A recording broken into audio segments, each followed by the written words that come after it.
guys! Welcome back to my YouTube channel.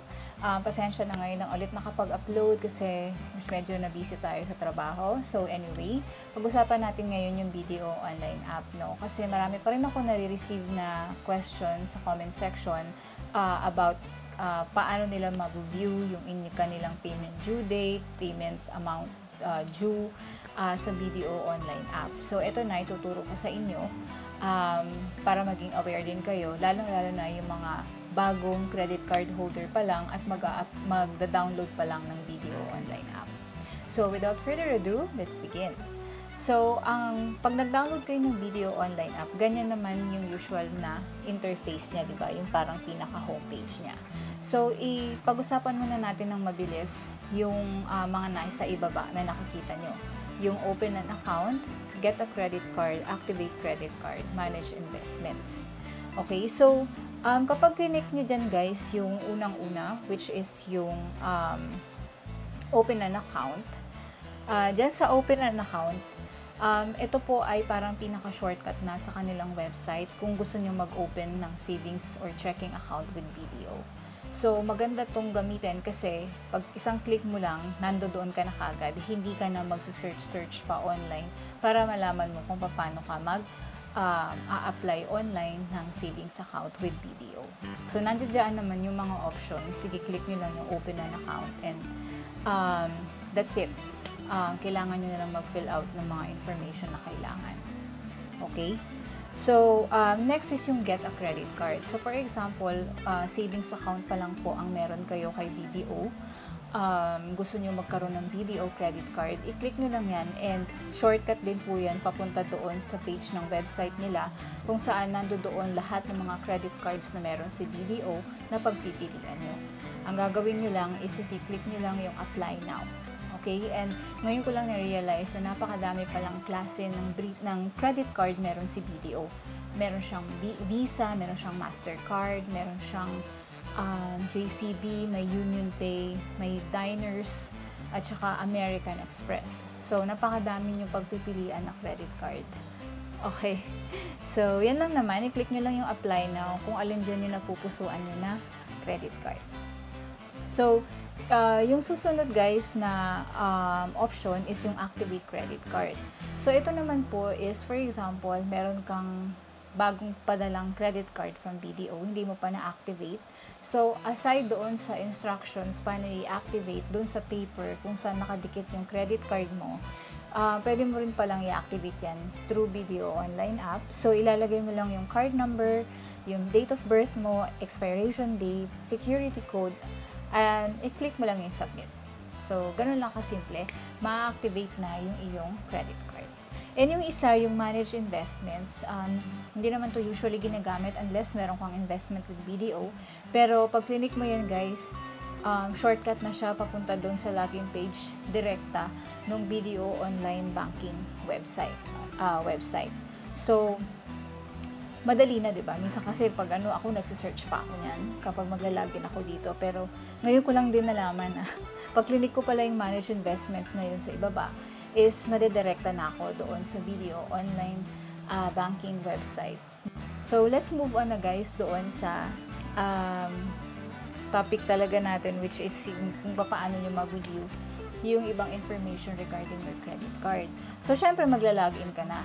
So, pagka-login mo, automatic, dadalhin ka na yan dito sa My Accounts page. So, dyan mo makikita yung mga enrolled mong savings account with BDO, pati syempre yung inyong credit card. So, ang gagawin mo lang is i-click mo lang yung credit card. Dito sa example natin, BDO Shop More yung credit card niya. So, i-click mo lang yan. So, pag click mo nga yan, dadalhin ka dito sa page na to kung saan makikita mo pa rin kung magkano yung outstanding balance mo. And then, nandyan din yung available credit limit at saka kung magkano yung credit limit mo. And then, makikita nyo yung pending and unbilled. So, ang ibig sabihin yan guys, ito yung mga transactions na ginamit mo yung credit card mo after nung cut-off date mo for that period. So, ibig sabihin nun, halimbawa ang cut-off mo is every 10th of each month. So, syempre, pagdating ng 10th, cut-off na yon. So, lahat ng mga transactions mo bago mag-10th, yun po yung papasok sa paparating mong statement.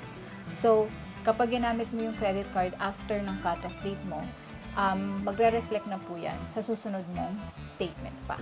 Okay? So, dyan yung lalabas sa pending and unbilled. Pero kung wala ka naman transactions, hindi mo ginamit yung card after ng cut-off date mo, wala kang makikita dyan. Blank yan. Okay? And, paano natin makikita yung payment due date, etc.? Diba sa taas, makikita nyo details at saka pay. So, i-click nyo ngayon yung details. Pag-click nyo ng details, dadali na kayo sa account details. So, dyan nyo na makikita lahat. Sa statement details, yung statement balance mo, ayan po yung outstanding balance. Statement date, syempre yung cut-off date mo, minimum amount due, ayan na po, and yung payment due date. Dyan nyo na makikita. And, meron din siya ditong payment details, which makikita nyo yung last payment amount, yung huling payment na, yung last payment mo, kung kailan ka huling nagbayad, pati yung date, nandiyan din. And, nandito rin yung available credit limit mo, and also yung available cash advance limit. So, dyan mo rin makikita lahat yun. Okay? Let's move on naman dun sa more. Diba sa pinakaibaba, makikita nyo yung more. So, i-click nyo lang sa lower right corner. Ayan. Pagka-click nyo ng more, guys, meron agad makikita kayong mga options dyan. So, nandyan yung accounts and security. Manage accounts, manage cards, manage login, update profile, etc. So, yung manage accounts, guys, ito yung i-click mo kapag mag-a-add ka or magre-remove ka ng enrolled na card sa inyong BDO online app or enrolled na account. So, pag click mo yung add or remove own account, ganito yung magiging itsura. So, syempre, yung kapag meron ka ng enrolled previously, lalabasin dyan. So, kapag gusto mong, halimbawa, close mo na, gusto mong i-remove, so, i-click mo lang naman yung parang trash bin na icon sa tapat ng account na gusto mong i-delete para ma-delete siya. So, kung mag-a-add ka naman, ayan, click mo lang yung add own account. So, lalabas dyan, ito guys, so makikita nyo agad yung account type. So, pag-click nyo ng account type, pipiliin nyo lang yan dyan guys kung ano yung i-add nyo kasi meron yan checking account, savings account, credit card, loan, and time deposit. Usually, yung savings, checking, and credit card lang naman yung madalas na ina-add dyan. So, piliin nyo lang kung alin dyan yung i-add nyo. Tapos, i-fill out nyo lang lahat ng information dyan and then click on add. Okay? So, susunod natin dyan guys is yung manage cards. So, ito naman, importante to, that alam nyo to, kasi for example, magkaroon po ng unauthorized transaction sa inyong savings or credit card, tapos tumatawag kay BDO, tapos wala pang sumasagot, gusto nyo nang gusto nyo nang ipablock yung card, wala pang nasagot. Pwede nyo gawin yan dito sa BDO online app yung pag-block. So, ang gagawin nyo lang is click nyo lang yung manage cards, tapos lalabas dyan yung mga debit cards and credit cards na in-enroll nyo dito. Tapos, i-click nyo lang kung alin doon yung card na nagkaroon ng unauthorized transaction para ma-lock nyo. So, pagka-click nyo, for example, yung credit card, kagaya ng example ko, i-click nyo yon yung Shopmore Mastercard. So, ganito yung magiging itsura niya. So, ngayon, makikita nyo sa ibaba, lock card. So, itatoggle nyo lang yan pa right, yung bilog na yon, i-click nyo lang yon para ma-lock na yon. So, ibig sabihin, pag na-lock na yan, hindi na yan gagana or hindi na siya mag-work. Pero, kapag ginawa nyo to, kailangan itawag nyo pa rin kay BDO yan. Ituloy nyo lang yung pag-call, pero at least, na-lock nyo na yung inyong card. Hindi na siya magagamit kung na-hack man yan. Okay? So, next is yung manage login. So, sa manage login, guys, dito pwede kayong mag-reset ng inyong PIN. Kung gusto nyong palitan yung PIN nyo dito sa BDO online app, dyan nyo yan pwedeng gawin. Yan siya. Okay? So, next, guys, is yung update profile. So, kung, for example, nagpalit kayo ng mobile number, so, dito nyo, pwede nyo na lang ma-update dito yan. Kasi dati, kailangan tumawag ka pa talaga kay BDO para lang ma-update yan. So, ngayon, hindi na. Pwede na pala dito sa online app. So, i-click nyo lang yung mobile number, then change it. Pero kung yung email naman yung gusto nyo palitan, yun ang i-click nyo para mapalitan nyo.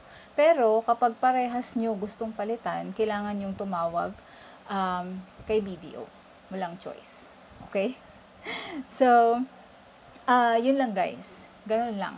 Yun lang yung gusto kong i-share sa inyo kasi alam ko very basic lang ng mga impormasyon yon, pero better na rin na alam natin yon para na rin sa, pag-iingat natin sa ating mga accounts. And by the way guys, kung kayo'y naghahanap ng mga serious or long-term relationship and you wanted to meet Filipino women, I highly suggest to check out the Filipino Christian dating app. So I placed the link in my description below of this video.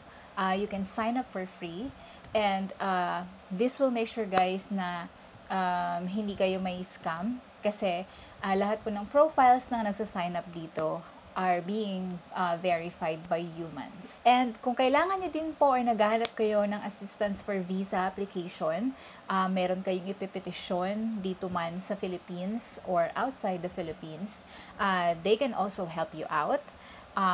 They also provide consultation first, and they will help you out from start to finish of your application. They can also help you out book your flights and hotels.